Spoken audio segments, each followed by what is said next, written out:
Hello, welcome to Operation Rise Week 3, Psalm 34.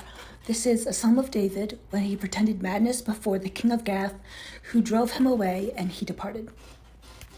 So the context for this, you can read it in 1 Samuel chapter 21, and this is actually the first time David fled to Gath. The second time is in 1 Samuel chapter 27. Saul, the sitting king, was having some major issues. He knew he was on the way out. But David had really low-key already been anointed king, the new king at his family home. But he knew his job was to play it low-key and just let the Lord bring this about. But Saul was really doing too much. He was putting up a huge fight. And Saul had just tried to pin David to a wall, seriously, with a spear, literally a spear, because that's, what kings had around those days. So Jonathan, who was David's very, very dear friend and Saul's son, he confirmed that his father Saul was going to, in fact, for real, hunt David and kill him. And he was like, David, man, you got to leave. Yeah, you got to go. You got to go. So David was terrified. And he's like, okay, I'm going to run away now because this is a horrible situation. Even though he was a great warrior at this point, which just fueled the animosity that Saul felt for him, which makes perfect sense. So David's like, okay, where can I go? So he goes straight from the palace of Saul to the palace of the king of Gath. The problem is he's recognized by the palace servants. And I don't know what David was thinking. He was just thinking he needs to get away. But he's recognized by the palace servants. He's like, wait, this is David, the great warrior, the great. And so then he's like, oh, okay, maybe this was not such a good idea. And I'm going to the second slide here with the picture of the dog with his tongue out.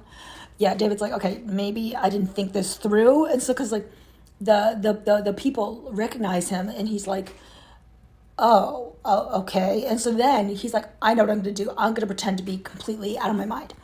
So he does this thing where he's scratching at the palace gate, like a dog would do. And he's letting his drool fall on his beard. You can read all about that in 1 Samuel.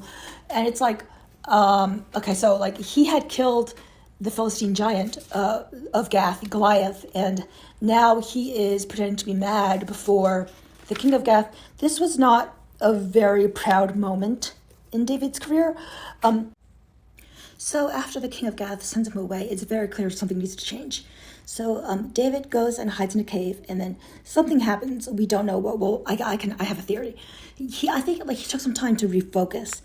Okay, the whole thing was just extremely distressing, and he was like, all right, okay, I'm going to take some time to think. The panic is over. Yes, I messed up, but I'm going to refocus, and I'm going to look to the Lord. And he writes in Psalm 34, verse 4, I saw the Lord, and he heard me and delivered me from all my fears. And I think that is a wonderful, wonderful kind of just reset. And so, it turns out that once he's in the cave, people start gathering to him, about 400 men. And in 1 Samuel 22, verse 2, it says, everyone who was in distress, debt, or some kind of discontent, they gathered to him, and he became captain over them.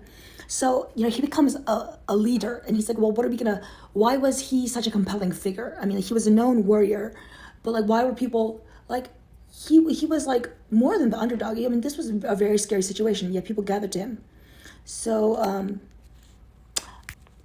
let's see, Psalm 34, verse 5, he ends up writing, they looked to him and were radiant, and their faces were not ashamed. So this summarizes the attitude that David assumed for himself, and that he was professing before all, it was the assumption of his leadership. We're going to look to him and be radiant, and we're not going to be ashamed. This from the man who was drooling on his beard and pretending to be a dog. So the word radiant here, it's the Hebrew word is also translated, it has an idea of flow, to be lightened, a bubbling, flowing brook or river. And there's this idea of movement, and we can get stuck in a situation where we're just surrounded by stagnation, things are never going to change, but if you purpose to look at the Lord instead of your circumstances, there is this opportunity and empowerment to become radiant. And so we ask ourselves, like, what changed in this situation? And the beginning of the psalm really summarizes David's attitude of leadership. It's a kind of call to action. He says, "Oh, magnify the Lord with me, and let us exalt His name together." He's like, "Okay, everybody, this is what we're doing. We're praising," and it's very compatible with a verse in the New Testament, Hebrews 12:2. Looking unto Jesus, the author and finisher of our faith, who for the joy that was set before him endured the cross, despising the shame, and has sat down at the right hand of the throne of God. So this is the point. We're supposed to look to the Lord Jesus.